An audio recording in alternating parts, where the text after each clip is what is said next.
Ya, así que eso, po. ¿Alguna pregunta que tengan extra?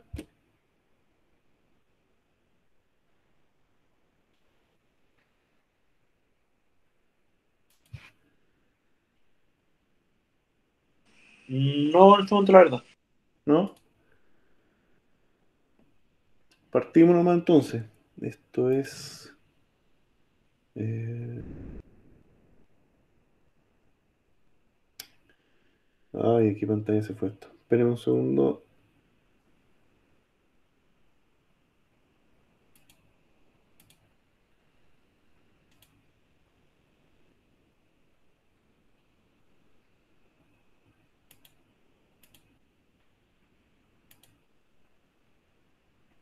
Ahí. Y...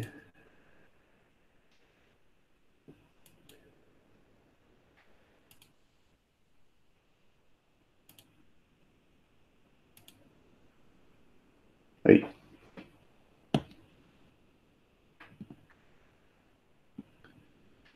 Ya, ¿están viendo, no?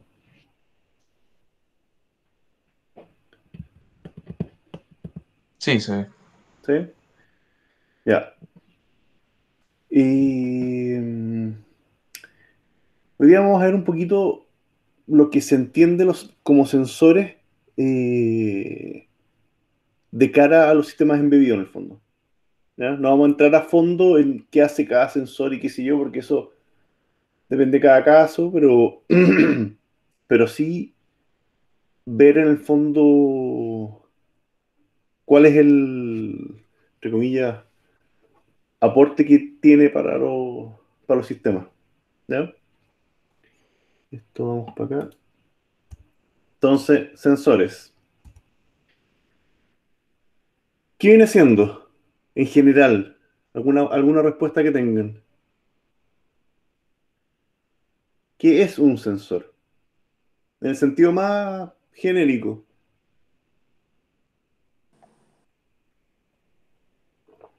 Un input. Y sí y no. Algo para medir, algo externo, temperatura, etcétera. Señales, X. Ya, ojo con las señales. Yo creo que ahí no vamos para ese lado. Pero definición propia, no es nada mucho más elaborado, pero en el fondo, elemento conectado al controlador que asociado al software que necesita permite sentir algo externo, ¿ya? Típicamente ambiente o eh, algunos parámetros físicos. Y eso en el más sentido más abierto, ¿ya? Nunca es el sensor por sí solo, es el sensor más su software, ¿ya? Ese software puede incluir librerías, puede incluir código de inicialización, puede incluir código de interpretación, de conversión, de lo que sea, ¿ya? ¿Qué no es un sensor? ¿Ya? Un pin por sí solo no es un sensor, no debiera serlo, ¿ya? Distinto que haya algo conectado al pin, ¿ya? Los puertos tampoco son sensores, por mucho que yo pueda conectar sensores ahí,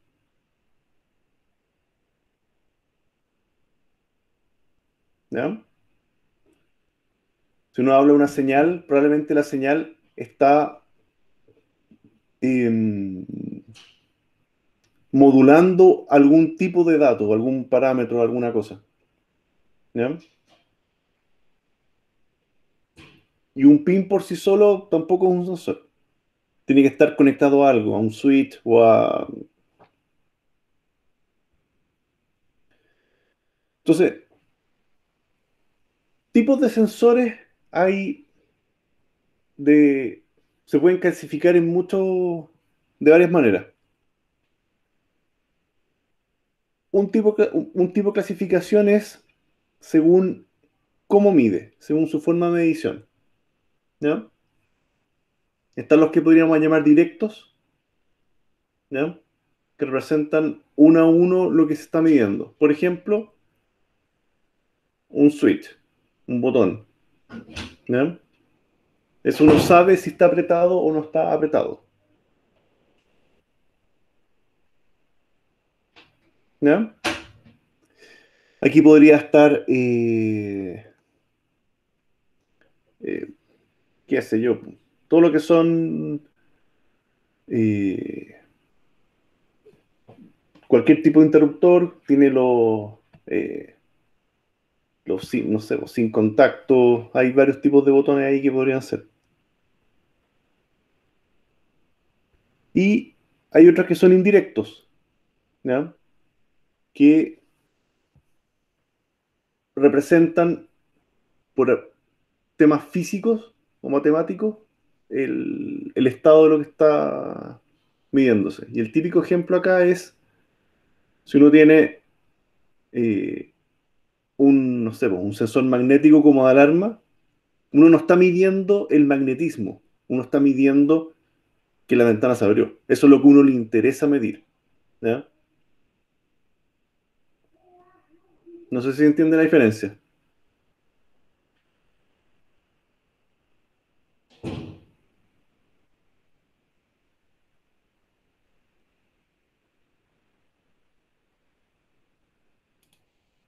¿Se entiende la diferencia, no?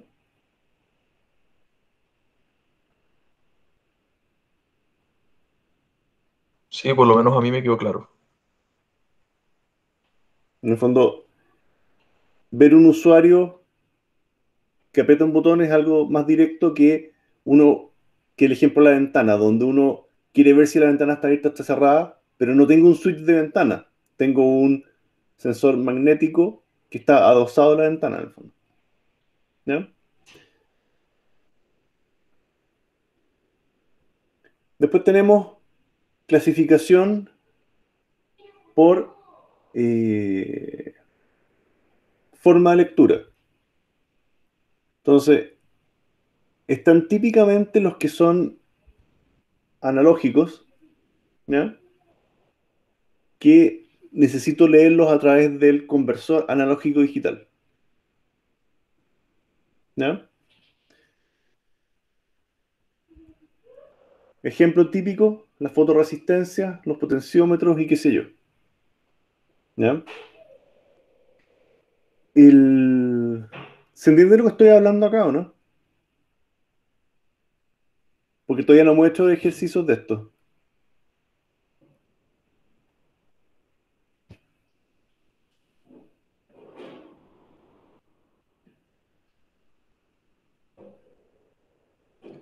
Uno tiene...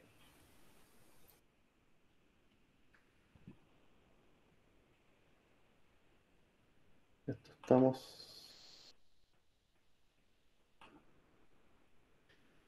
Uno tiene lo siguiente en el fondo. Un,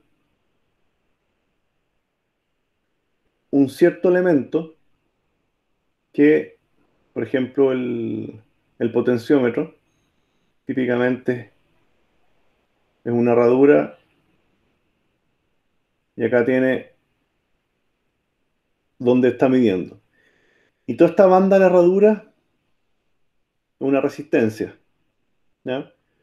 Entonces, cuando yo cambio la posición de esta barra, cambio el nivel de resistencia. ¿Y eso qué hace en la práctica?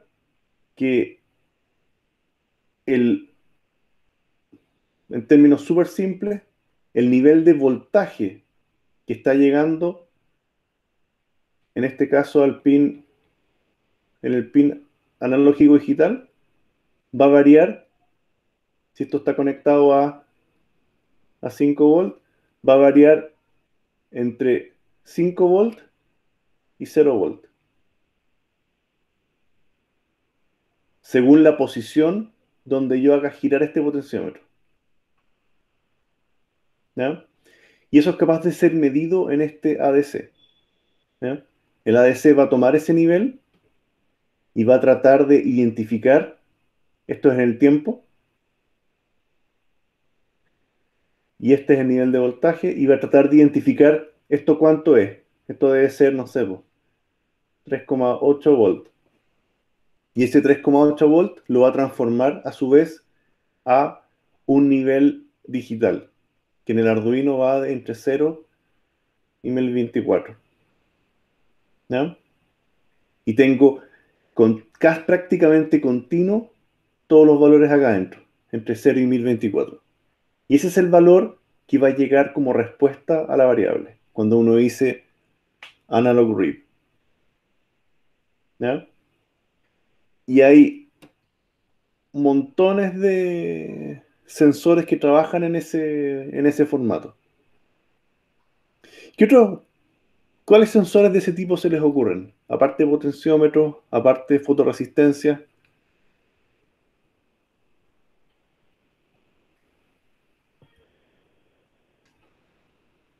Que son los como sensores más... ¿Qué fenómenos físicos podemos medir analógicamente? Distancia con ultrasonido. Analógicamente, ultrasonido. O sea, hay Ultraso- sensores de distancia que ocupa ultrasonido. Está bien, pero tú tienes el sensor típicamente, el sensor de ultrasonido tiene un emisor y tiene un receptor que genera en el fondo un eco, ¿no es cierto? Y ese eco vuelve y se mide el tiempo entre que sale el pulso y llega. Pero la salida de esto, al menos los que he visto yo, no he visto ninguno que la salida sea analógica. La salida de este tipo de sensores es digital. Ahí voy a explicar las diferencias de digital, pero la salida en este caso es un pulso. ¿Ya? No es analógico, no te está entregando un nivel de voltaje variable. Esa es la diferencia. Los analógicos es donde mi dato está modulado entre un nivel de voltaje entre 0 y 5 volts. Y mi dato Sensores de es el humedad. nivel. ¿Qué cosa? Sensores de humedad. Sensores de humedad. Los de humedad ambiental son digitales, típicamente. Hay otros que son los típicos, que son las humedades en suelo, que es como una herradura, que uno de estos lo mete en la tierra y es capaz de medir la humedad. Pero aquí te mentiría, no lo he usado nunca, te mentirías que el tipo de output que tiene esto. Aparte que estos sensores así son súper fáciles de programar, pero entre que se oxidan, no sirven para nada. Duran muy poco, tienen poca vida útil. ¿Ya? Los que realmente sirven ya para uso agrícola efectivo son los tensiómetros. Y el tensiómetro también se entierra, qué sé yo, pero la salida es digital. Y es mucho más caro. Si este botón vale 1.000 pesos, estos otros pueden valer, no sé cuánto, 50 lucas, no sé. ¿Ya? El tensiómetro. ¿Ya? Y están hechos para estar permanentemente instalados y todo. Y según a la profundidad que yo lo instale, mido la humedad en ese sector en el fondo. ¿Ya? De hecho, Ah, perfecto. en los campos, al- la mayoría de las veces los dejan instalados con el cable acá y tiene que pasar el operador, le conecta el lector y va midiendo la humedad subterránea. Subterránea, aquí estoy hablando 1 metro, no estoy hablando 100. Y los más elaborados los dejan efectivamente conectados a algún sistema de telemetría que está transmitiendo a tiempo real la humedad y todo. Con eso optimizo agua y toda la historia. Pero, pero en el fondo, ¿qué tengo acá? Acá ya tengo un circuito que siente esto y de cara a nosotros lo digitaliza. Y ya su salida es digital. ¿Ya? Lo que, los elementos que son analógicos, típicamente vamos a eh, tenemos los termistors, que es una resistencia donde la, entre comillas, temperatura que llegue acá va a variar su resistencia y son súper simples. No sé si les mandamos de eso. Y aquí yo lo pongo en 5 volts y según la temperatura, aquí va a estar saliendo entre 0 y 5 volts, según la temperatura ambiental que está llegándole a este elemento. Y su salida es analógica. Uno puede ver en el tiempo cómo genera la curva según temperatura. Ahora, hay que ver la tabla de este para decir 0 volt representa, no sé, pues, 10 grados. Y aquí hay una tabla de valores. 5 volts representa 50 grados. Esa tabla va a ser específica para ese sensor en particular. ¿Ya?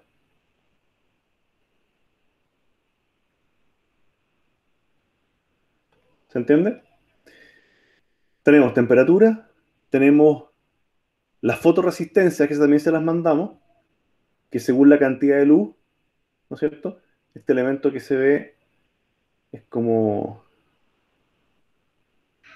uno lo ve por arriba como así, y hay otro elemento, puede ser de otro color que va como que se entrelaza, ¿ya? Y tiene dos patitas acá, como un disco. Ese también, según la luz que llega, cambia su resistencia.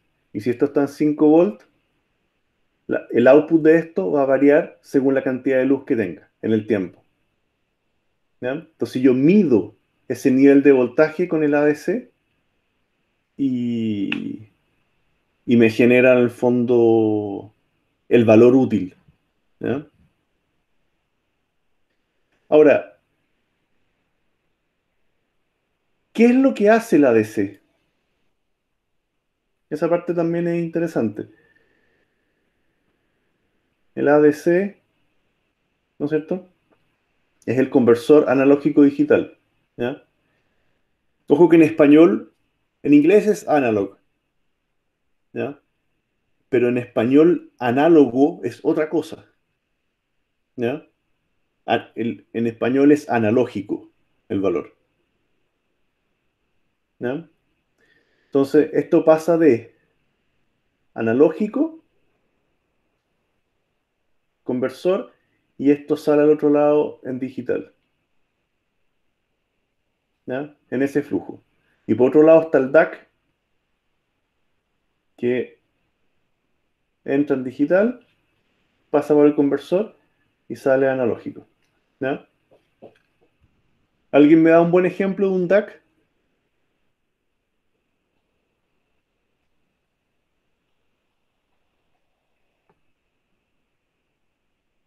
¿Dónde hay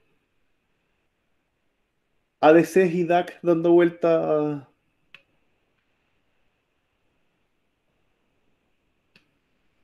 cerca de ustedes en el fondo? Los monitores antiguos. Los monitores antiguos. Eh, chuta, yo no sé. O los adaptadores de estos que son azules, PGA a HD.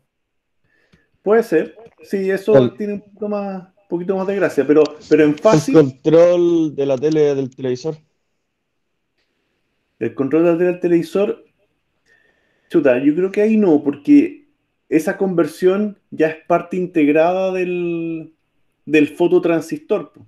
Hace esa pega, recibe el pulso y lo manda para afuera. Pero súper fácil. Ustedes tienen en los celulares y en el computador un elemento que es la, entre comillas, tarjeta sonido. ¿Ya? Ujú. Y la tarjeta de sonido está haciendo específicamente eso. En una sola unidad tengo un ADC y un DAC. Y acá está, no sé, po, el CPU conectado a esto. Y al otro lado tenemos el de analógico a digital. Es cuando tengo conectado acá el, no sé, por el micrófono. Y acá uno está hablando. Y eso en el fondo va de entrada. Esta señal analógica del micrófono se transforma a digital como input y el DAC a su vez como salida va, en este caso, no sé, vamos a hacer a los audífonos, ¿ya? Y aquí ya es audio analógico escuchable, ¿ya? Cuando uno ve una onda de audio, ¿qué es lo que está viendo? Uno ve cero y uno ve acá una onda. ¿Y qué es eso? Eso es una señal analógica al final, ¿ya? Y en el caso del audio, ¿qué estoy midiendo? Tengo un nivel positivo y un nivel negativo de voltaje en el tiempo, ¿ya? Y, y lo que representa eso, hay los eléctricos que me ayudan, pero lo que representa en la práctica es, o lo que intenta representar, es en cada punto de estos viene a ser la posición, voy a hacer de lado, ¿no es cierto? En qué posición está el cono del parlante por segundo, que puede estar muy afuera, más o menos por acá, o muy adentro, más o menos por acá. Y este cono se está moviendo según la señal que uno quiera reproducir, ¿ya? Yo creo que todos han visto cómo se mueve el cono de un parlante, ¿no? ¿Ya? Esa oscilación es lo que está representando esa onda, ¿ya? Ahora, ¿qué es lo que hace un ADC? Lo que intenta es, y aquí yo no me voy a meter en teoría de señales y ruido, pero en el fondo lo que intenta hacer ante un cierto nivel, intenta ver, eh, está, tiene una cierta frecuencia de en qué instantes va a medir, ¿no es cierto? Y por eso que no puede ser infinito. Genero cada cuánto tiempo yo quiero leer. Y eso típicamente son los hertz, ¿ya? ¿Cuántas veces por segundo voy a medir esto? ¿Ya? ¿Cuánto en un compact, cuántas veces por segundo hago esa pega? En un disco de audio, en un CD, dado que el CD es digital. ¿Cuántas veces por segundo se hace eso?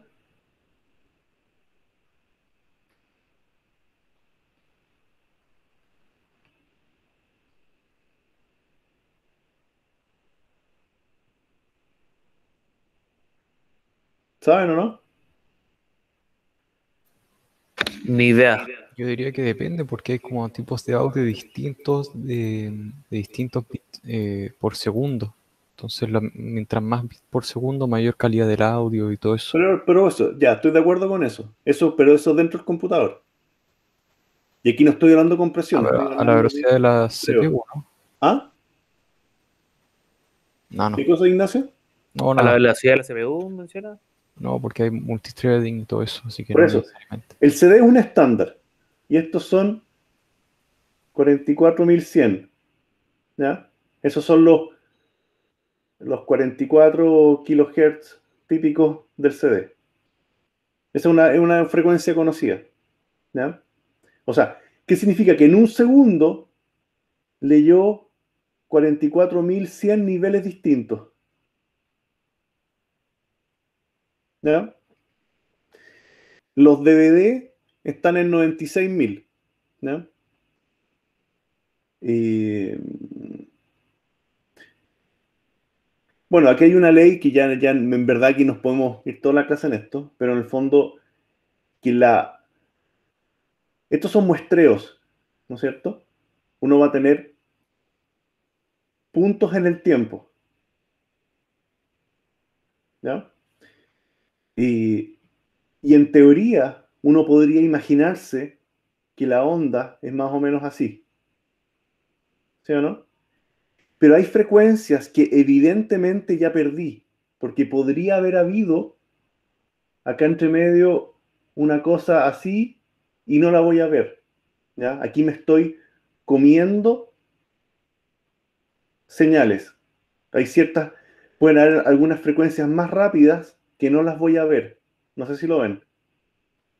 Si tengo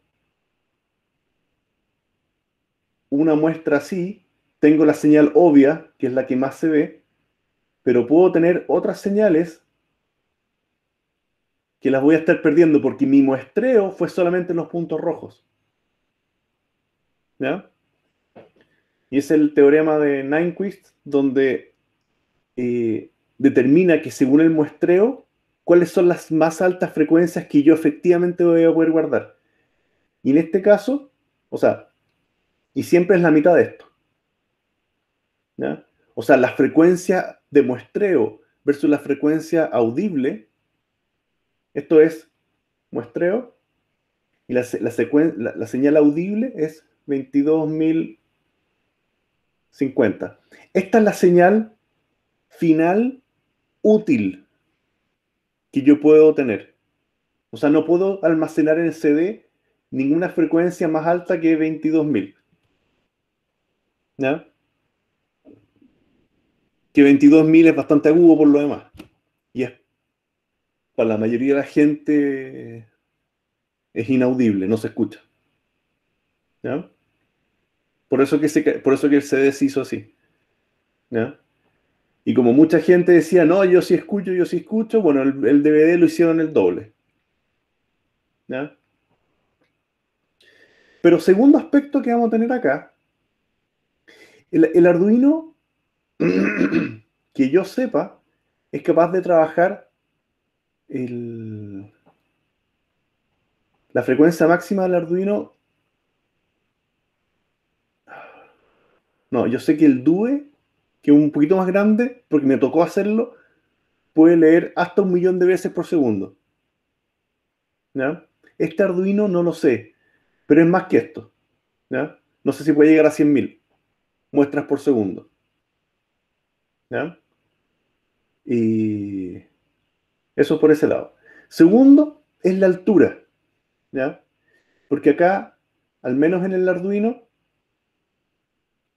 yo voy a tener hasta 1024.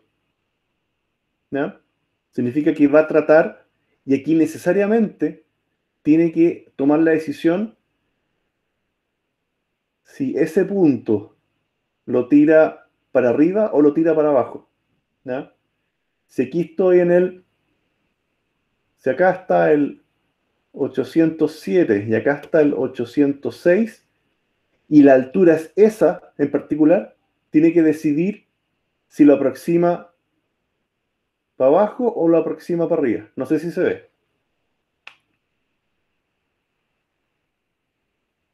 Tiene que tomar esa decisión. Ah, en el sentido que tiene que tomar un valor discreto. Exactamente, está discretizando esa señal analógica. Y tiene que tomar una decisión si ese punto, que es un punto real físico, lo tiene que mover hacia abajo o hacia arriba. Porque no hay decimales. O sea, no tengo esos valores intermedios, no tengo más resolución. Y ese valor de discretización es el que, entre comillas, también te genera ruido. ¿Ya? Y lo voy a exagerar un poco, pero en teoría, la señal final se ve así. ¿Ya? Se cuadricula según el nivel, porque al final son puntos discretos en el tiempo. ¿Ya? Entonces, esta es otra razón de por qué no hay ningún fanático de los vinilos acá, ¿o no? Yo no lo soy, pero ahí donde dicen, no, es que no es la señal real y todo. Y la verdad, matemáticamente, está una cosa es que sea matemáticamente demostrado y otra cosa es que el audófilo esté de acuerdo, pero en el fondo, matemáticamente, la señal es prácticamente la misma, porque por mucho que se generen escalones, ¿no es cierto? Y uno dice, oye, la señal no es esa.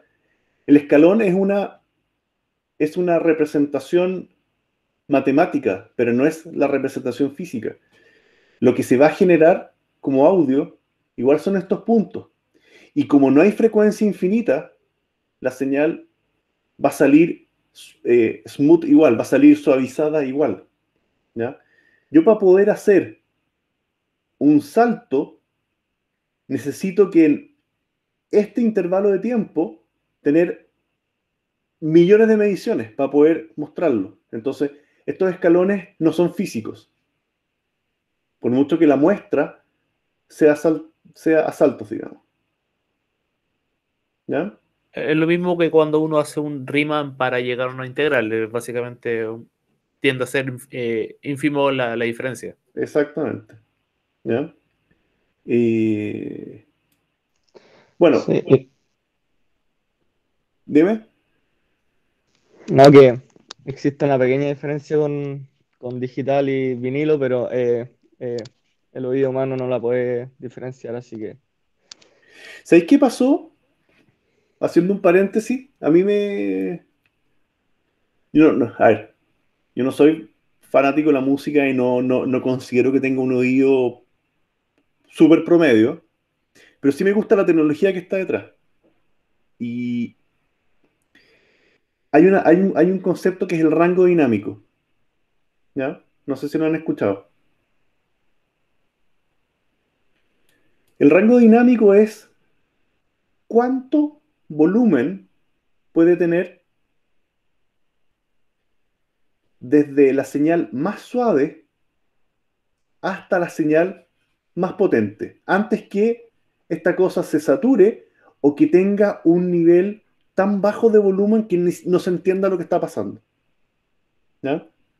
Típico ejemplo de rango dinámico es cuando en un, no sé, pues imagínense al vocalista susurrando al micrófono y con ningún otro, o una flauta traversa suavecito en un concierto, estamos en este rango de un volumen que tiene que ser audible y que después de un rato revienta los instrumentos y está la banda a todo volumen. Ese rango dinámico es para poder entregarle estos como no sé, que escuchas el alfiler, pero también escuchas lo otro. Y el, el vinilo tiene un problema. De hecho, tiene varios problemas. Primero, el vinilo, bueno, todos saben que esto es una espiral, ¿no es cierto? No sé si va en ese sentido o en el otro, pero es una espiral. ¿La velocidad del vinilo es variable o es constante?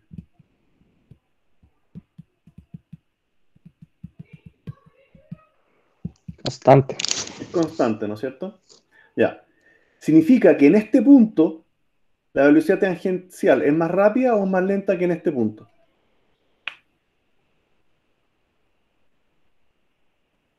Más lenta en el punto de afuera. En el punto de afuera es más lenta la velocidad tangencial, Perdón, más rápido. más rápida, ¿no es cierto? Ya. Acá es alta velocidad y baja velocidad. Y acá en la práctica yo tengo surcos, ¿ya? De hecho, los surcos del vinilo, sí, son para el lado. Las primeras versiones del vinilo, si el plato es así, la señal venía en este sentido, horizontal. Ahora la señal es vertical, ¿ya? Es plana. Bueno, pero ¿qué pasa?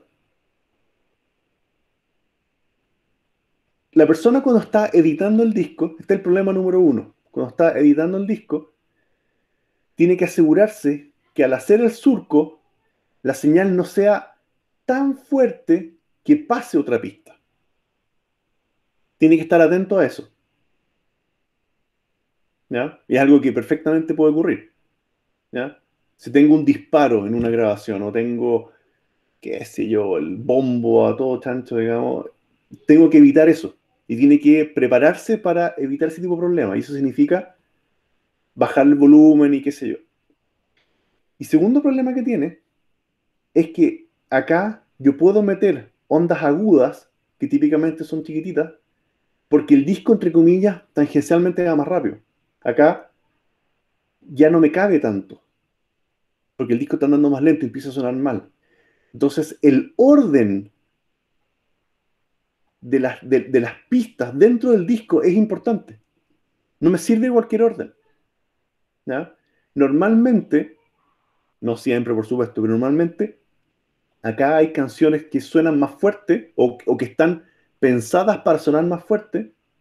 O sea, en un disco vinilo típico no van a encontrar, no sé, pues, death metal de la pista 1 a la 4. Son canciones, en un álbum van a mezclar cosas más suaves, cosas más potentes, y típicamente parten de más a menos. Porque les va a caber menos acá. ¿No?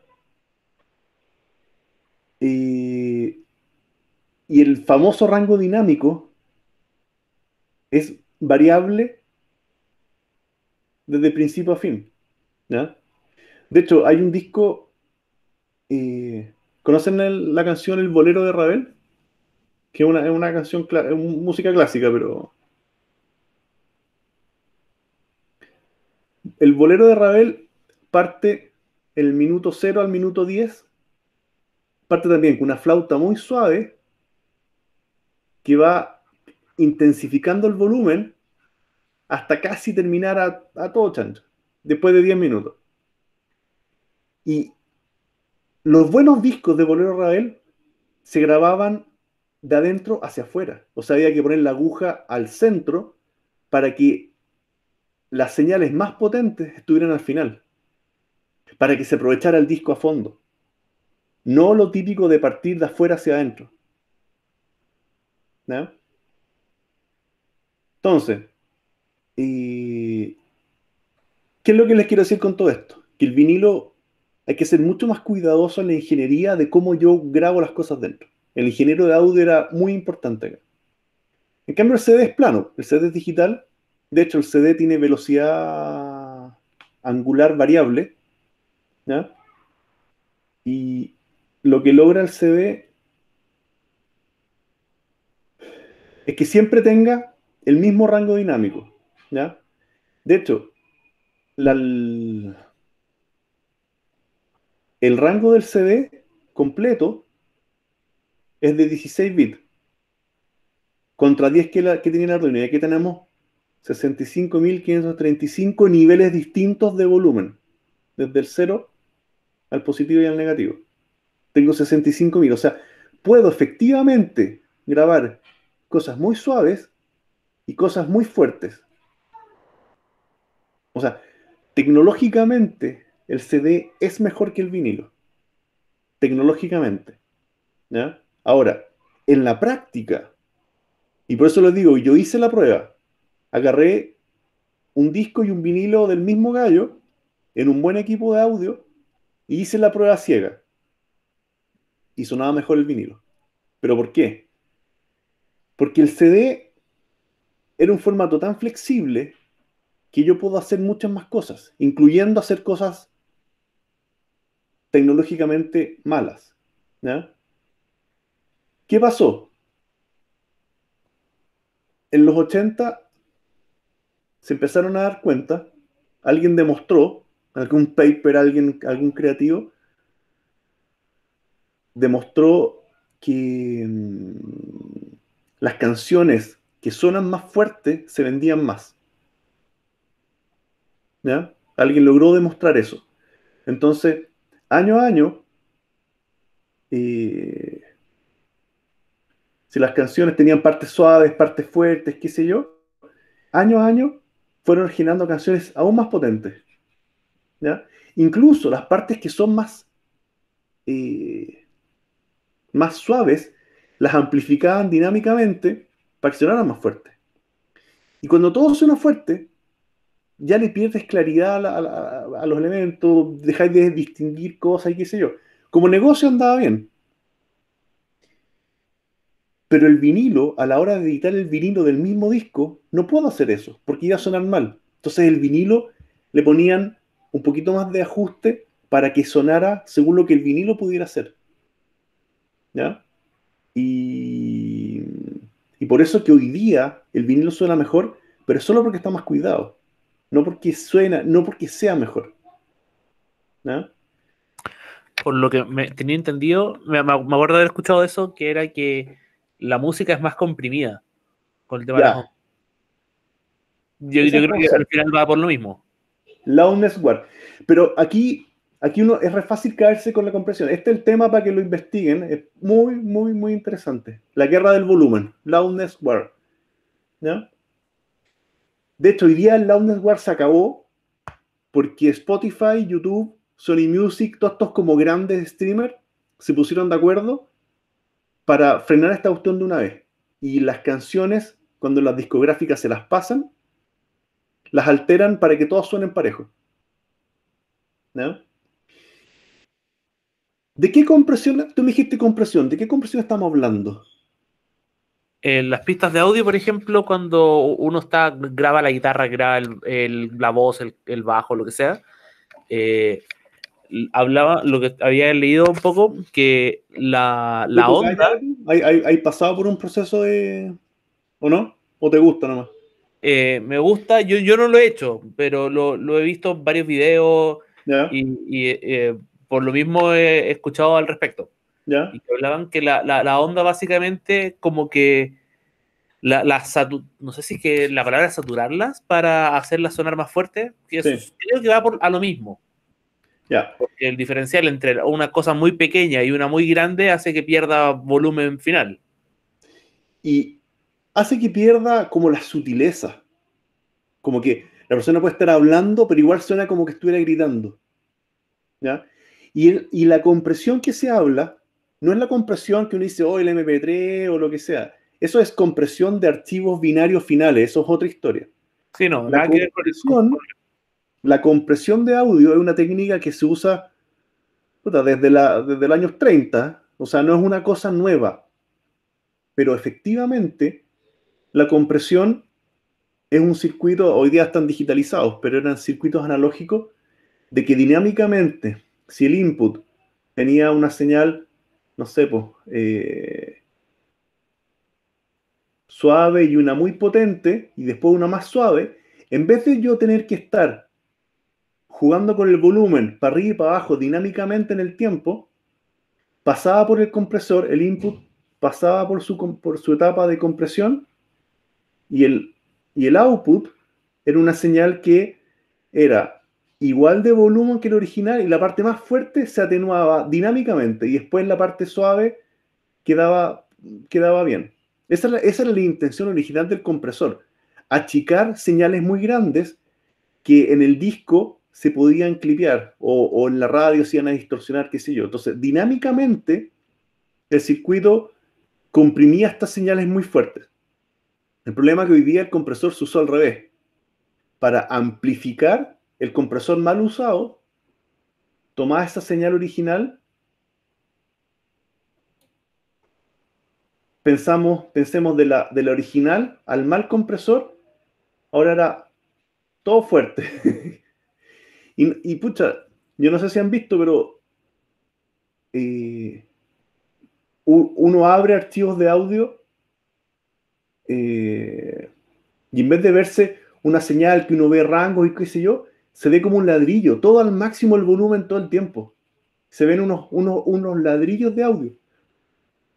Eso porque la señal está comprimida y no estoy hablando de la pérdida de fidelidad por el MP3. Estoy hablando de que la señal está tan amplificada que está siempre al máximo. Y por eso al final termina cansando, no es un buen audio. ¿Ya? Y eso pasó solamente por la ambición de los productores musicales, digamos, para vender más. Pero eso hoy día, entre comillas, se está acabando, se supone. ¿Ya? Y ese es el concepto, Loudness Bar, para que lo investiguen, porque es muy, muy, muy interesante. Oye, ya, estábamos en el ADC. Oh.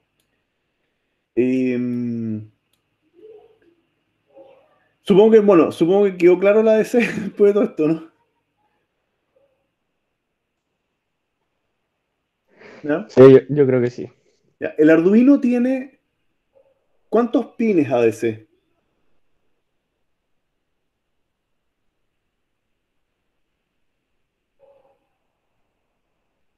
¿Ya? ¿Cuántos pines tiene el Arduino? Eran como 5 o 6. Llega hasta el A5, pero en realidad son 6 porque parte por el A0. ¿Ya? Pero ojo que el Arduino tiene un solo conversor, tiene 6 pines que tú puedes apuntar de uno al otro según al cual le pidas leer. Pero es un solo conversor. No puedes estar haciendo dos conversiones a la vez. ¿Ya? Si yo necesitara hacer dos conversiones a la vez o más, debiera colocarle un ADC externo, que típicamente se conectan por I2C. ¿Ya? ¿Ya? Tenemos los digitales, que esos se miden directamente por los pines normales. ¿Ya? Ojo que los pines, yo lo dije, pero los pines de los analógicos también sirven como digitales. ¿Ya?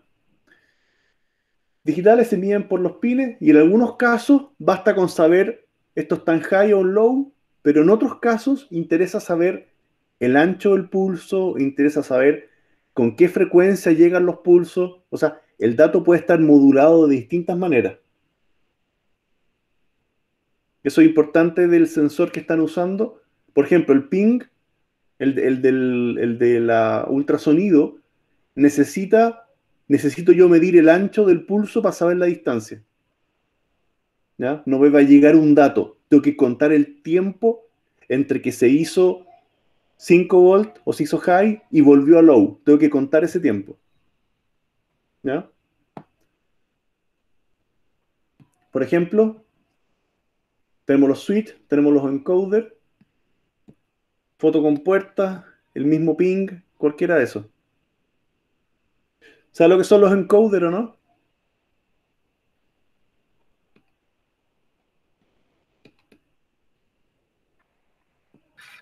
Me acuerdo de haberlo escuchado, pero no tengo la verdad la más mínima idea.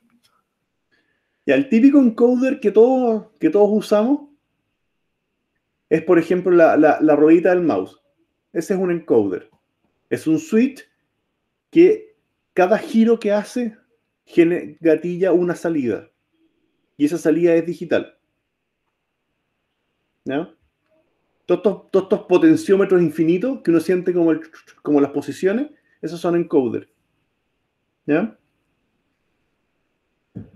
Normalmente los encoders tienen dos pines y hay que saber el cómo estaba antes y cómo quedó después. Y hay que estar midiendo esos dos pulsos para saber si está andando para adelante o para atrás. Porque esa es la otra. Tú te interesa saber cuántos clics avanzó y si avanzó para adelante o para atrás. ¿Ya? ¿Las fotocompuertas qué son?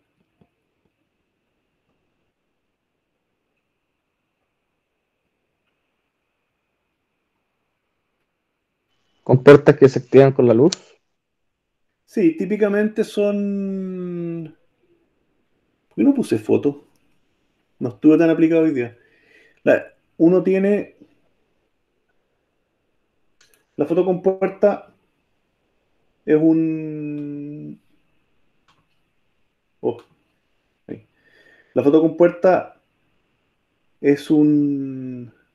Básicamente tenemos un emisor infrarrojo y un receptor, y estos están construidos de una manera que están, entre comillas, viéndose uno al otro. Pero si algo estorba esto y se corta la luz, es capaz de el receptor decir unos o ceros, según si la luz está pasando o no está pasando. Esa es una fotocompuerta. Y fotocompuertas hay de muchas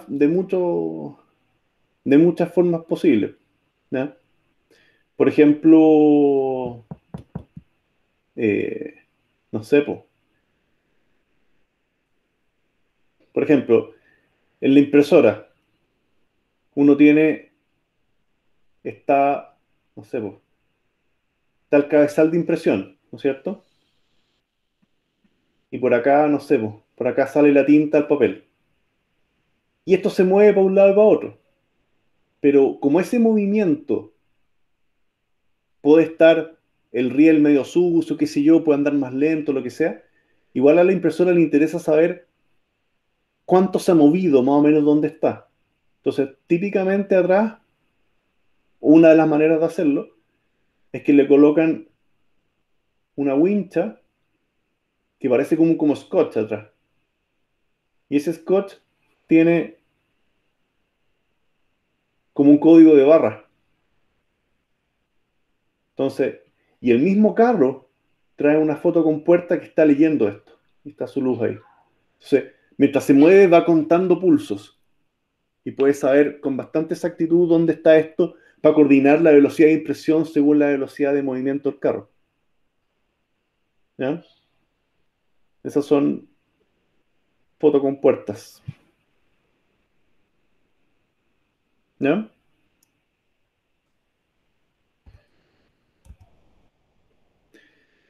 Seriales, que típicamente son sensores un poco más complejos y entregan datos vía algún puerto serial.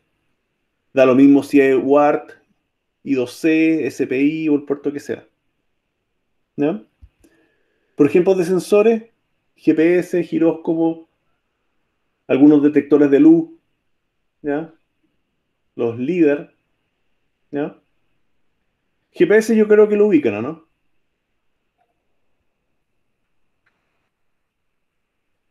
¿Sí? ¿Saben lo que es? O sea, Ya, se supone que sí. Giróscopo,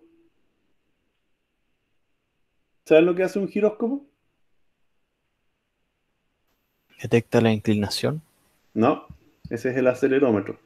El giróscopo mide giro, ¿ya? Uno con el teléfono, no, mira, si el giróscopo. Efectivamente, adentro hay un giróscopo, pero también hay acelerómetro, ¿ya? El giróscopo tiene la gracia que no se afecta con la gravedad, ¿ya? Pero mide giros, ¿ya? Mide cuántos giros, cuántos radianes por segundo en cada eje se está moviendo el teléfono, ¿ya? Y de nuevo, el giróscopo no se afecta por aceleración, como el acelerómetro sí, ¿ya? Los primeros teléfonos venían con acelerómetro, pero no con giróscopo. Entonces, no sé, vos, estáis jugando el juego del auto en el metro y cuando frenás el metro es como que estuvierais doblando. Ese efecto se anula con el giróscopo. Ahora, típicamente funcionan en equipo. ¿Ya? ¿LIDAR lo ubican o no? No. No, LIDAR es un láser que mide distancias, básicamente. Y ese sensor típicamente tiene más... o sea, no solo mide un pulso y distancia, sino que típicamente están barriendo y se colocan en motores y son capaces de hacer un como mapeo 360 del entorno. ¿Ya? Cuando uno ve los autos autónomos, y no estoy hablando del autopilot de Tesla, sino que autos más complejos que ese, en el techo le ponen unas cuestiones que están girando, esos son LIDAR. Están mapeando por láser su entorno para saber cuando se cruza gente o qué sé yo, lo que sea. ¿Ya? Profesor, ¿y cómo saben a cuánta distancia están si mandan el láser rebota y vuelve a su posición, al receptor? Están típicamente midiendo. A ver, yo sé que mide la distancia, no sé si por Doppler o por tiempo. Yo me imaginaría que es por Doppler, o sea que el láser no es un continuo, sino que son pulsos. ¿Ya? Es como el láser para control de velocidad, pero mapeando en distintas posiciones en el fondo. Y como sabe en qué ángulo está disparando, puede armarse una distancia relativa de lo que está cerca, digamos. Los mapas líder son, a ver si busco uno.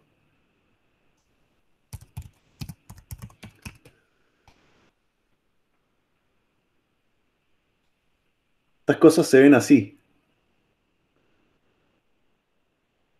A ver, espérenme un segundo.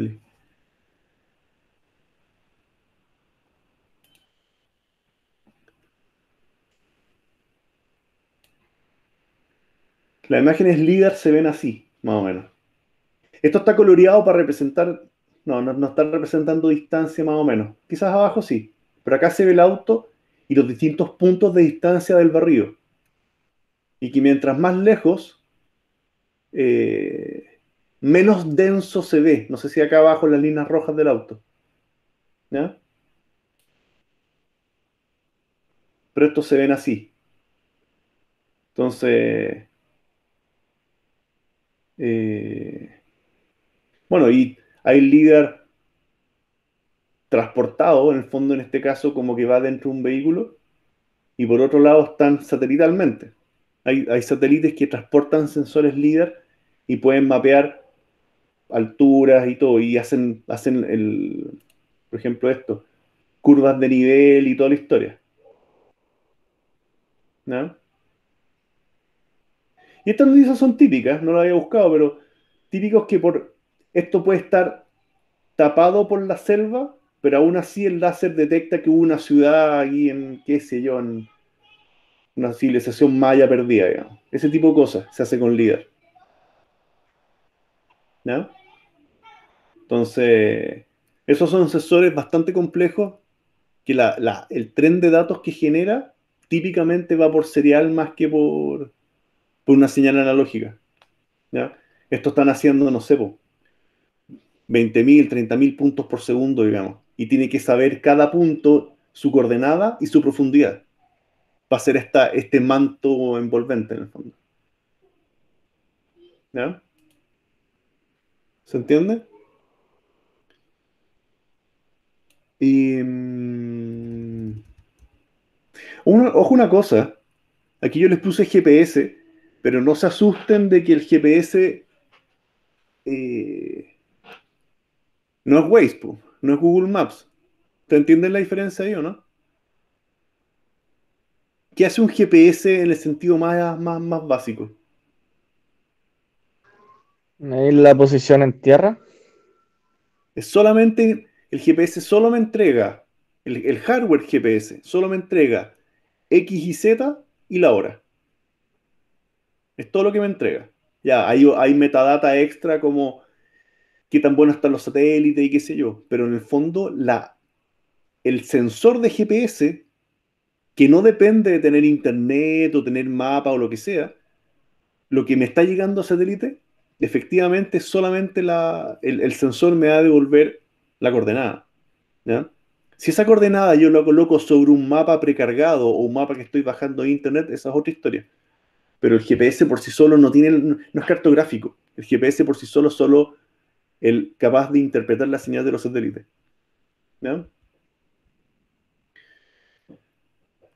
Ya, según su tipo de referencia, ¿ya? Están los absolutos que indican lo que tiene que medir. ¿Ya? Vimos, por ejemplo, el de temperatura. Si llegan 0 volts, son 10 volts. Eso es absoluto. ¿Ya? Yo miro la tabla de conversión y listo. ¿Ya? Temperatura, switch. ¿Está abierto o está cerrado? Yo sé lo que representa. Y están los relativos, ¿ya? Donde su medición importa en función de lo que ya había medido antes. ¿Ya? Por ejemplo, el GPS me manda XY coordenadas, pero me podría decir perfectamente, oye, estáis 10 metros al norte de la última medición. Y si no tienes la última medición, te pierdes. ¿Ya? En el fondo, y al segundo siguiente, ahora estáis 5 metros más al oeste. Ya, pero ¿dónde estaba antes? Esos son sensores relativos. El GPS no funciona así en todo caso. ¿Ya? Pero sí son sensores que hay que estar todo el tiempo midiéndolo para yo llevar la referencia. Por ejemplo, los encoders o los giróscopos. Los giróscopos típicamente miden grados por segundo más que inclinación absoluta. Tú partes con el giróscopo en una posición conocida y lo giras y eso lo va a detectar. Pero si no mediste el valor, te va a decir ahora cero. En el fondo, ahí está midiendo 0 el giróscopo. No sé si ven el teléfono, en la cámara. Yo lo giré, ahora está midiendo 0 de nuevo.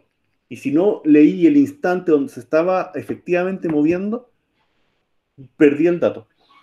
¿Ya? Los giróscopos te dicen, tiene que medir cada X milisegundos, y hay que hacerlo. ¿Ya?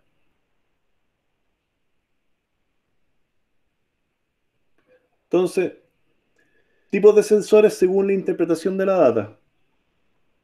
Están los directos, ¿ya? Que el dato te lo pasan y sirve al tiro, ¿ya? Qué sé yo, el número de un código de barra. Se lee y llega el dato crudo listo, ¿ya? Piensen que los módulos de códigos de barra a uno le ahorran toda la pega de codificación y todo, uno entregan el string, ¿ya? Ya sea QR o códigos de un D, me llega el valor final, ¿ya?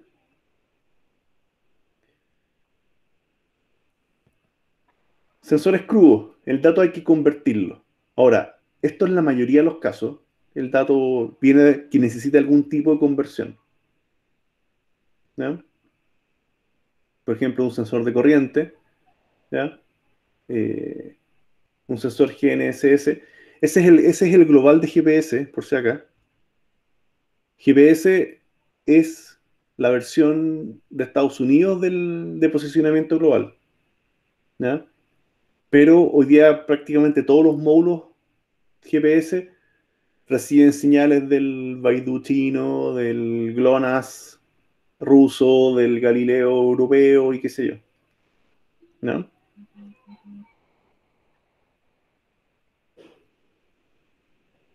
¿Estamos? ¿Preguntas de esto?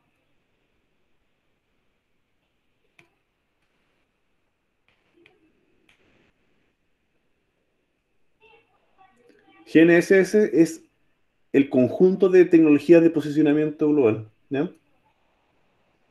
Entonces, bueno, tenemos por familias de sensores, los ambientales, temperatura, luz, humedad, presión, ¿ya?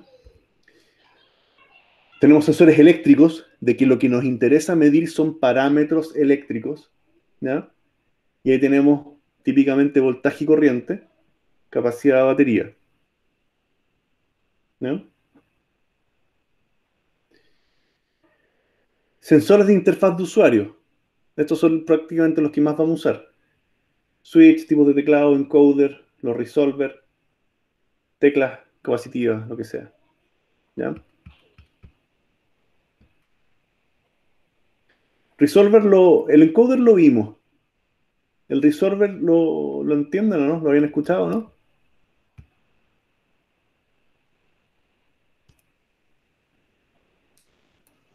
Yo no. El encoder, como la ruedita del mouse, mide giro, ¿ya? Pero no sabe dónde partió. El resolver es un sensor que, si bien es cierto, es un poco más analógico, un poquito más antiguo, siempre sabe dónde está. Aunque tenga giro infinito, siempre sabe dónde está. Van a lo mismo, posición de algo, ¿ya? Pero puede partir de cero y saber en qué parte estaba. Tenemos sensores ópticos. Hay, eh, aquí hay una cosa. ¿A alguien le gusta la fotografía o no?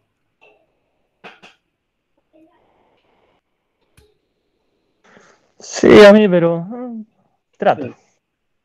Cuando uno dice el sensor de la cámara, ¿de qué está hablando?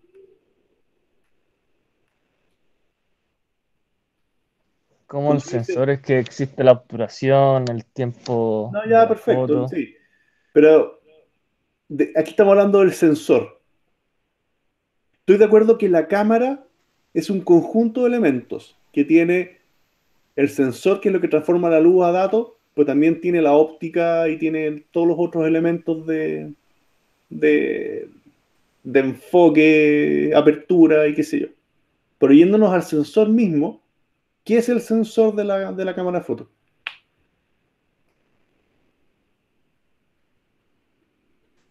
¿Será la lámina fotosensible que Claro, finalmente convierte la imagen a, bueno, números?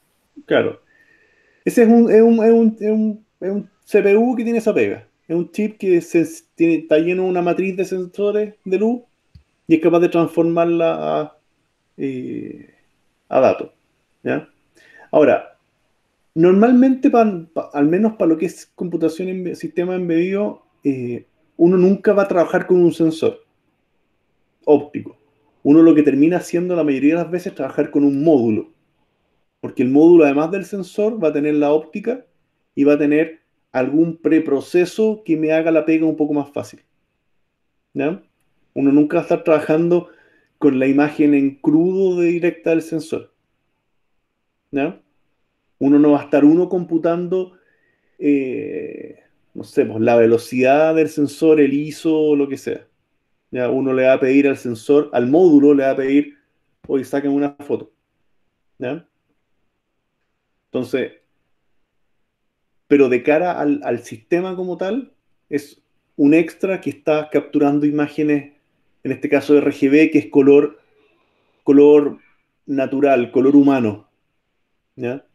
Acordemos que la luz es un conjunto de frecuencias, en el fondo tiene. Hay sensores de imágenes infrarrojas, hay sensores de imágenes térmicas, ¿ya? En el fondo, que ya no son longitudes que uno pueda ver, digamos. Se supone que los pájaros pueden ver infrarrojos a todo esto. Códigos de barras. Uno típicamente, si uno quiere, qué sé yo, escanear un QR desde la pantalla de un celular, uno no tiene que programar directo el código de barra. Uno compra el módulo y ese módulo uno lo lee. Y si está en la base de datos o es un código que tenga alguna validación y qué sé yo, uno abre la puerta, lo que sea. ¿Ya? Todos los sensores biométricos, huella digital, iris, son módulos que tienen todo el software y la electrónica para simplemente pedirles que la gente se registre y después simplemente me manda datos si la persona es validada o no es validada y qué sé yo. ¿Ya? Tenemos de posicionamiento, GNSS, que es el conjunto de GPS, GLONASS, Galileo, etcétera. De hecho, GLONASS es el ruso, pero el momento en que Rusia exigió que ningún teléfono se vendiera en Rusia si no era competido con GLONASS, ya tuvieron que todos los fabricantes ponerlo para todos. Y aspecto, ¿ya? Acá es donde eh, si uno combina, el posicionamiento por sí solo no me sirve. O sea, me puede servir para algunas cosas, ¿ya? Pero también está ¿para dónde está mirando esto? ¿El teléfono está para arriba o para abajo? ¿Ya? O el dron está mirando para el norte o para el sur. Porque una cosa es tener la posición, pero el GPS no me dice para dónde está alineado esto. ¿Ya? Entonces, están los acelerómetros, giróscopo, magnetómetro. ¿Ya? Magnetómetro básicamente está detectando, es una brújula electrónica. ¿Ya?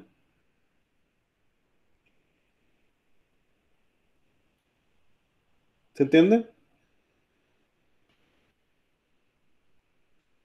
Bueno, yo para detección de aspecto de inercia, típicamente tengo que usar los tres, o al menos acelerómetro giróscopo. Tengo que combinarlos en algo más útil, digamos. ¿Ya? Y, y ahí la verdad no es poca la matemática que hay que usar. Eh, un poco todo el tema del manejo inercial no es. Me tocó hacerlo una vez y también terminé viendo estrellitas ahí. Ya. Veamos algunos casos prácticos.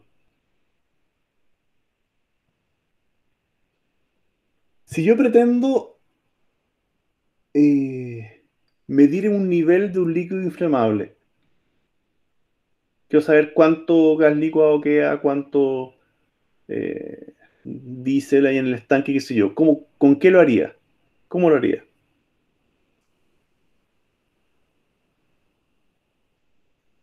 ¿A quién se le ocurre? Pero el estanque que contiene, además del posible líquido. Líquido, un estanque líquido. Yo no voy a mezclar Ah, ya. ladrillos con benzina. Tengo un estanque de líquido y tengo que saber el nivel. ¿Qué maneras seguras tendría o qué sensores pondría para hacer eso? Si es solo con líquido inflamable, un sensor que me tome como el fondo del estanque y posiblemente como la parte más arriba. ¿Ya? ¿Un sensor como de qué tipo? Porque en el fondo uno dice ya, podría poner un flotador adentro o algo, pero uno no debiera meter cables eléctricos, por mucho que sea electricidad baja, adentro de un estanque. Obviamente, no. De estos sensores que mismos que tomó para hacer las mediciones de la ruina antigua de las posibles ruinas mayas, algo de ese estilo. Ya, Creo que hay unos sensores láser que pueden medir la composición de un material. Entonces se podría usar eso. ya, pero aquí no es tanto saber qué hay, sino que saber cuánto hay. Se puede medir desde afuera como si es que el estanque tiene una parte como de vidrio transparente con un sensor de luz o algo por el Ya. estilo. Si no es un líquido a presión, claro, uno podría ver un nivel más o menos flotante, pero, o sea, en la máscara en Nicola es sacar la tapita y meter la varilla, digamos, pero uno podría tenerlo con un sensor de eco, por ejemplo. Al menos lo que, yo no sé si es desconozco la reglamentación, yo creo que esto está hiper solucionado, pero probablemente me convendría hacer algo tipo eco más que, más que meter óptico. Obviamente yo puedo pedir, bueno, si quiero medirlo con láser, el láser no va a incendiar esto, no va a tener un láser de 100 watts, ¿cachai? Para ver la profundidad que tiene esto, ¿ya?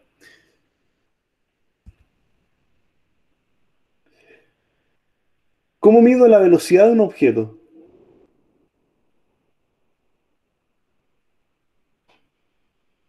¿Qué sensores podría usar? ¿De qué tipo?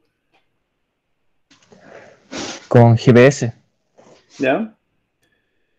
Eh, ¿Le podrías poner un GPS a una bala? No. Con algo tipo sonar. Típicamente se usan Doppler láser o acústico, o también se usan fotocompuertas. Yo los he visto para calcular velocidad de flechas y qué sé yo, son como dos arcos, y la flecha pasa entre medio de los dos y cuenta el tiempo entre uno y otro. Esos son fotocompuertas, ¿ya? Desde Pensaba dentro, algo como sonar, como lo que usan los barcos para tratar de buscar posición y velocidad de submarinos. claro, pero ahí probablemente el sonar está calibrado para la velocidad de un vehículo de ese tipo, no para una bala. Ya, sí, se entiende. Pero sí, hay maneras indirectas para hacerlo.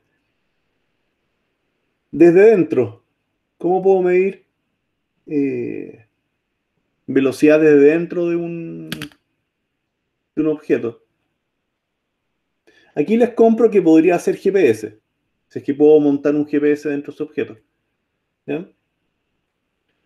Pero sin GPS, ¿cómo uno mide la velocidad sin GPS?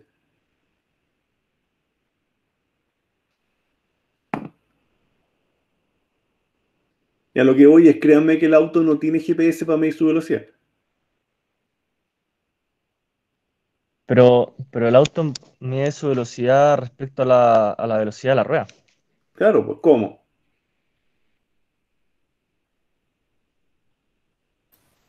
Contando las revoluciones de las ruedas en un tiempo, ¿no? Sí, típicamente es un sensor a nivel cardán en eso, porque ahí ya la relación de la rueda es conocida, ¿ya? Eh, Y típicamente hoy día se usan sensores HAL, que son magnéticos. Entonces no importa tanto la mugre. Pero, Pero o- efectivamente es con... Dime.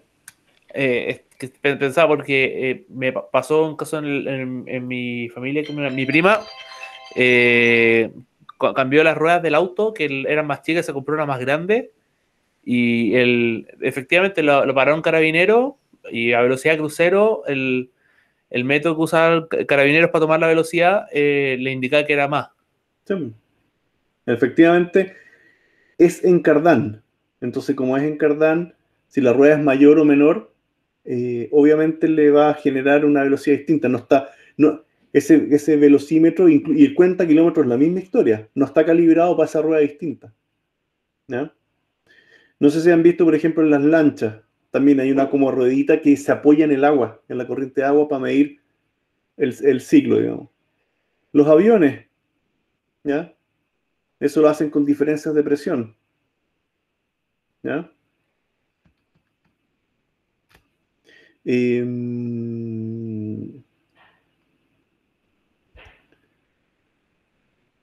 ¿Cómo detecto metales en una línea de envasado de alimentos? Esto es clave, ¿ya? Y acá lo que pasa es que en el envasado de alimentos uno tiene una línea de montaje desde que se hornean las papas fritas eh, hasta que están envasadas, pasa por muchas máquinas, máquinas que pueden meter tornillos y qué sé yo. Entonces por eso que la detección de metales es clave porque la gente se rompe los dientes después, lo que sea, ¿ya? O incluso sabotaje por los mismos empleados. Entonces, ¿cómo podrían hacer para detección de metales?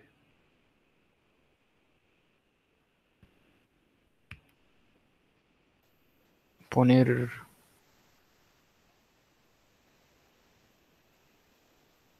un magnetómetro, algo parecido, que porque el metal va a ser afectado por un campo magnético. Debiera. Sí. Sí, no es tan simple como poner un imán, porque uno puede tener líneas de montaje con aluminio, con acero inoxidable y qué sé yo. Pero efectivamente uno coloca campos magnéticos fuertes en un lado y receptores en el otro, y si se altera, significa que hay algo, aunque lo que esté pasando ahí no sea necesariamente acero o fierro magnético, digamos, ¿ya? Y hay máquinas que hacen eso, porque es clave que no vaya nada más.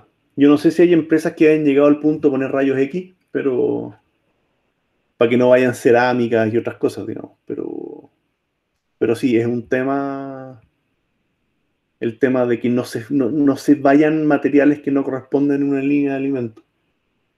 ¿Ya? Entonces, veamos algunas estratégicas para elegir. ¿Ya?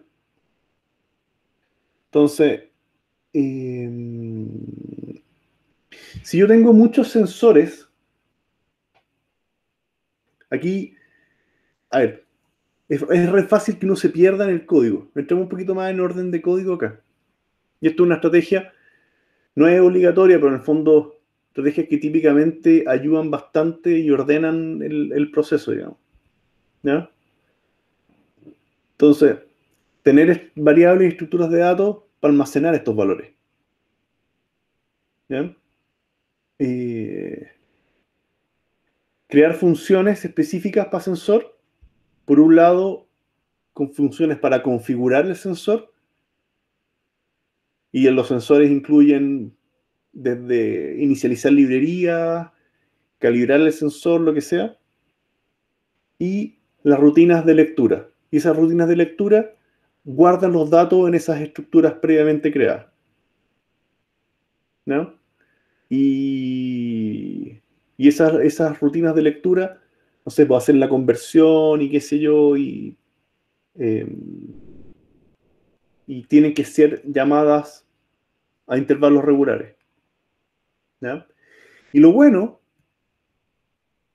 de esas estructuras es que las puedo dejar como librería y las puedo reutilizar en muchos proyectos. ¿Ya? Entonces, y en el setup, llamo a las rutinas de configuración y en el loop voy llamando a las rutinas de lectura y dejo los datos listos para que el resto del programa las utilice.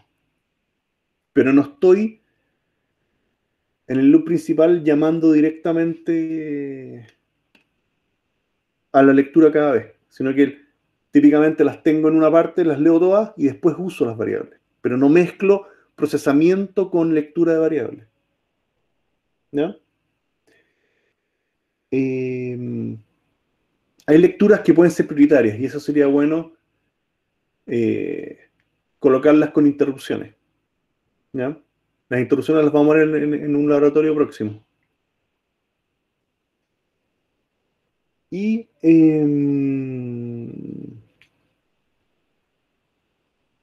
si, dependiendo del tipo de sensor, algunos hay que ver los intervalos regulares, usar timer para eso, para que me avise en qué momento tengo que leerla.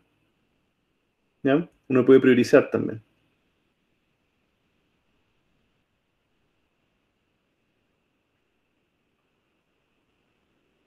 Y cuando está todo leído, puedo ponerme a procesar. Y esto obviamente está ejecutándose todo el tiempo. ¿Ya? Y una vez que eso está listo, recién ahí puedo irme a la interfaz de usuario y ver los datos y qué sé yo. ¿Ya? Es una estrategia que a mí en general me ha funcionado bastante bien, tener como súper ordenados los temas. Después uno cambia un sensor por otro, con otra librería, otro tema, y es re fácil adecuarlo. Eso es lo bueno que tiene este tipo de cosas. No está tan mezclado el código, está como manejado por capas.